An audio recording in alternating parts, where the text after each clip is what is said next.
What is going on, all you Pokemon collecting maniacs out there? This is Ryan, the PikaPikaPapa, and we're finally here.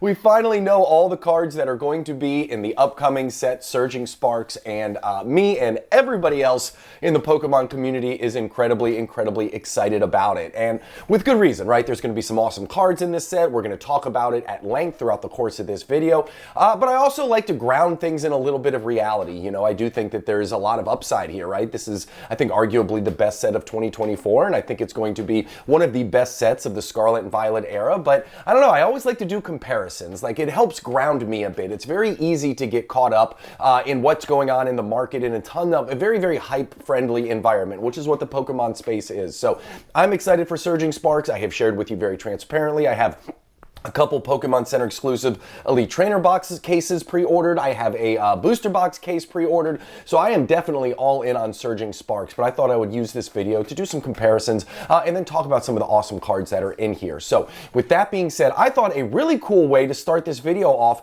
would just be to understand the timing of Surging Sparks. Now, let's be honest here. The timing of a set drop means absolutely nothing, right? However, this is set number 8. So if you look down below, I've got the Sword and Shield and the Sun and Moon sets number 8, 9, 10, 11, and 12 lined up. And if you look at all of those names down there, there are some really awesome names. Now, towards the end of an era, that's when you start to see some of the cool mechanics and some of the new cards that come out, right? Like, alt arts didn't start until battle styles, and then after that we had trainer galleries, right? And then in Sun and Moon you had tag team cards that came later on, and now we have Surging Sparks, which I think it's at a good time, right? It's in a good timeline from the Scarlet and Violet space.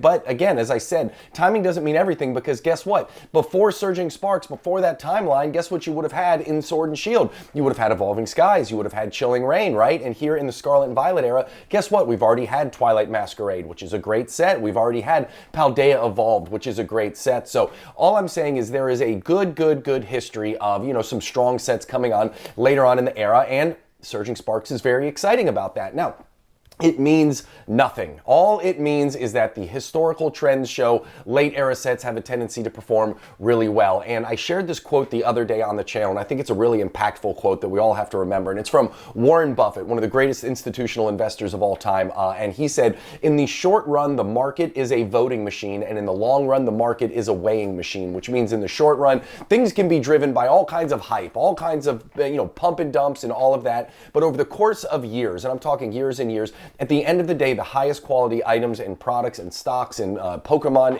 individual things, obviously those are going to perform the best. The hype only lasts so long, but at the end of the day, the things with the heaviest weight are going to perform the best. And so what I wanted us to take a look at is some of the big sets from Sword and Shield and the cards that are in them, because what gives the weight to the set, what gives a set the actual long-term ability to grow in price over time? Well, it's the cards that are in it. So I thought we would first ground ourselves in what I think Surging Sparks is not. And I will be honest with you, I have heard some comparisons to Evolving Skies, and I get it. I know it's probably a very, clickbaity title to put in there, and I know the YouTube algorithm probably loves it, but I will tell you this, when you look at the top 15 cards from Evolving Skies, it is on a whole different level, right? You have evolutions all over the place, which are just incredibly popular. We see evolution cards right now from different eras, different sets, and promos and everything are just absolutely spiking in price. And of course, you have the biggest, most expensive set of the whole Sword and Shield era at the very top there in the Moonbreon. And not for nothing,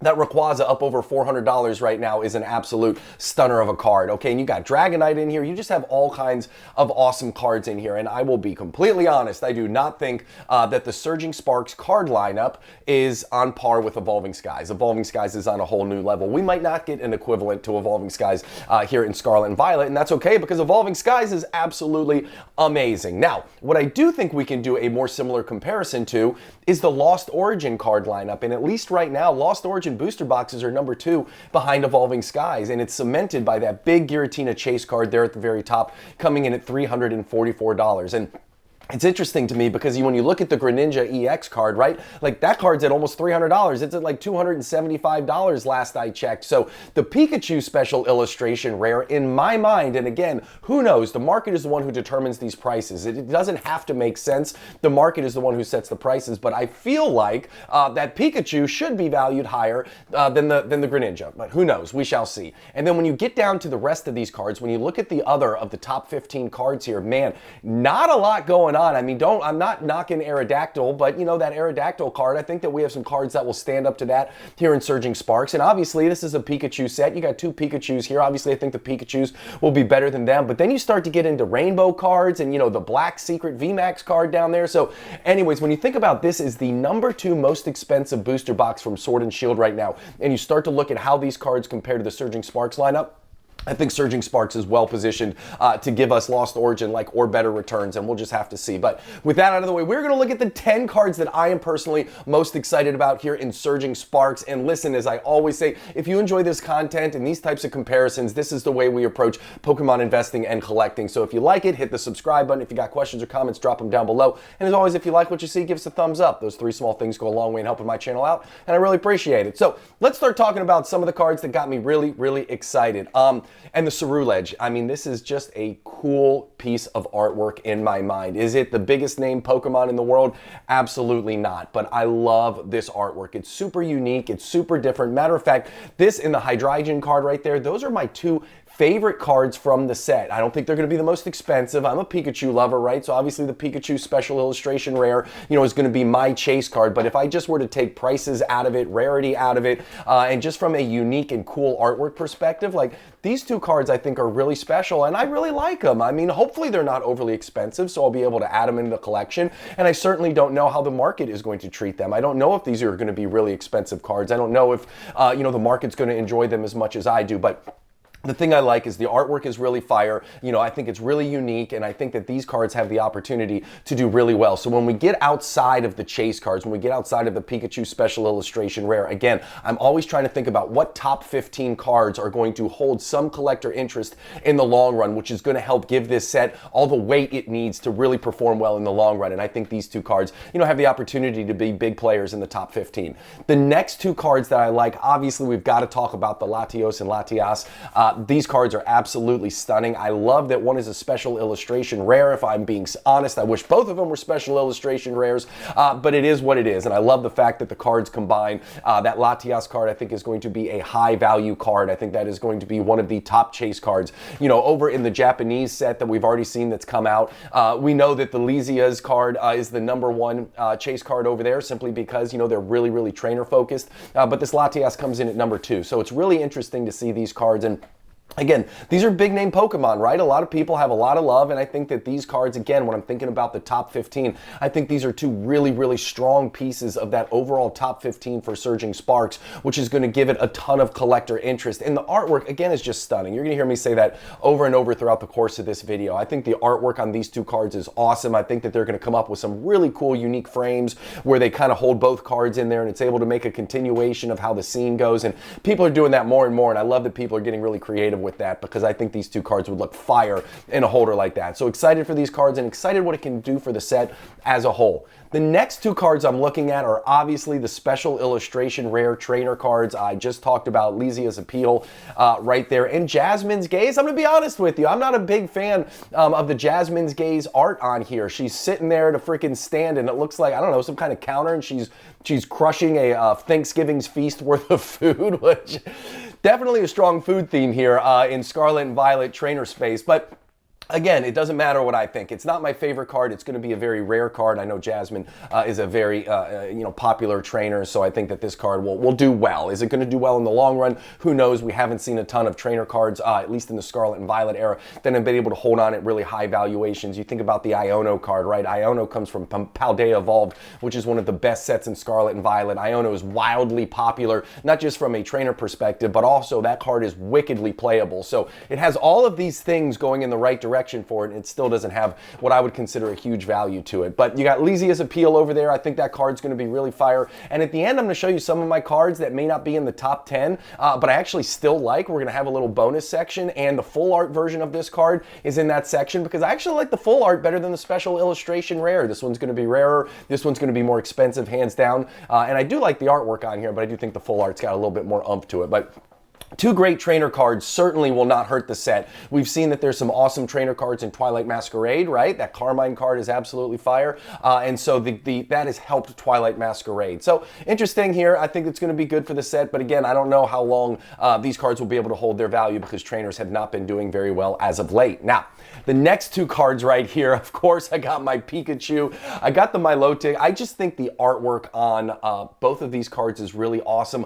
I was hoping for a little more from the Pikachu Special Illustration Rare. I don't know what I wanted. I really don't. I remember when this card came out, and I remember when I looked at it, and it just fell a little flat to me. I think they had the opportunity to do something really, really special. You got the Milotic over there, and I think that card looks really good, but the way that they've kind of all the colors blend together, who knows? It looks a little busy for me on the Pikachu Special Illustration Rare. And again, it doesn't mean I don't like the card. I like the card. I think the artwork is great, but I think my expectations were unrealistically high. And so when I saw this, it fell a little short. Maybe when I get it in my hot hands and I see it in person, I'm just absolutely going to fall head over heels in love with it. But at least from the images that I've seen, it's a great card, but I think they had the opportunity to do something even better, and not that they fell short, but again, I just had super high unrealistic expectations. Now, the next group we're looking at right here is the Braviary card. Now, this is a card which I don't think has a ton of opportunity for huge price growth, but when I think about the complementary cards in the set, I think the artwork on this is absolutely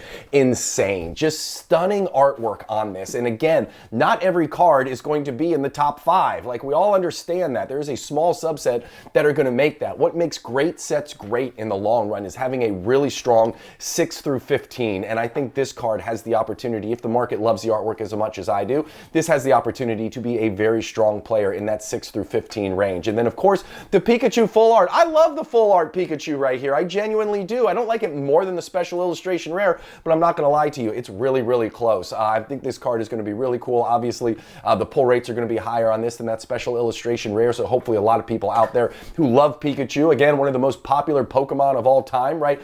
Pikachu and Charizard are always number 1 and 2 in the most graded Pokemon cards at PSA lists, so Pikachu, I hope a lot of people get the opportunity to enjoy this card and have a piece of all the fun that is Surging Sparks. Just the stunner of a card right here. And then, as I said, listen, these are kind of just the final 6 cards where I don't think there's going to be a ton of value in them, but I think it complements the set. And as I told you, you got the trainer cards down there, you got the full art variances. I like both full arts better than the Special Illustration Rares from an artwork perspective. Honestly, I think that these artworks are absolutely fire. I love them, and I love the regular EXs of Pikachu and Sylveon. We talked in the beginning about what has driven Evolving Skies, the fact that pull rates were really bad, the artwork was absolutely stunning, and it was filled with evolutions from top to bottom. So I love the fact that we have a really cool, I think the artwork is awesome on that Sylveon EX. You got Cast Form up there, again, another card that's not going to be worth a ton of money, but man, from an artwork perspective, it just hits home for me. I think it's absolutely beautiful. I love all the blue on it, right? My youngest daughter, her favorite color is blue, so whenever I see a card like this, I get all kinds of excited about it. And then the Execute, right? I love sports. I'm a huge sports guy, so anytime I see a mashup between Pokemon and sports, I get super excited. And you got the Execute there, you got a basketball, you got a skateboard, you got a tennis racket, you got inline skates. Looks like you got, I don't know what that is, some kind of dirty old sock or something, but either way, I like the art on there and I think it's really cool. So when you think about this set, you remember we just went through about 16 total cards that we're looking at, and when you compare it to Lost Origins top 15, the number 2 set right now in Sword and Shield, I think it stacks up really well. I do. I think it can go toe-to-toe with Lost Origin. I think if it wasn't for the fact that Evolving Skies is just this on a different level type set, I think we would be talking about more of a comparison there. But for me, I think it stacks up well against Lost Origin. Again, one of the beautiful things is we have the gift of hindsight. We can look back at Sword and Shield. We can look at the cards and the sets in Sword and Shield that did really well. We can start to draw comparisons. Now, all of it right now is simply conceptual, right? We have to wait to see how the market hits and what everybody thinks. But I will tell you, you, if the YouTube space is any indication, this set is going to be wildly hyped coming out the gate. So I'm excited for it. As I told you, I'm already heavily invested in it. I got a whole lot coming. I'm really thinking about pre-ordering another booster box case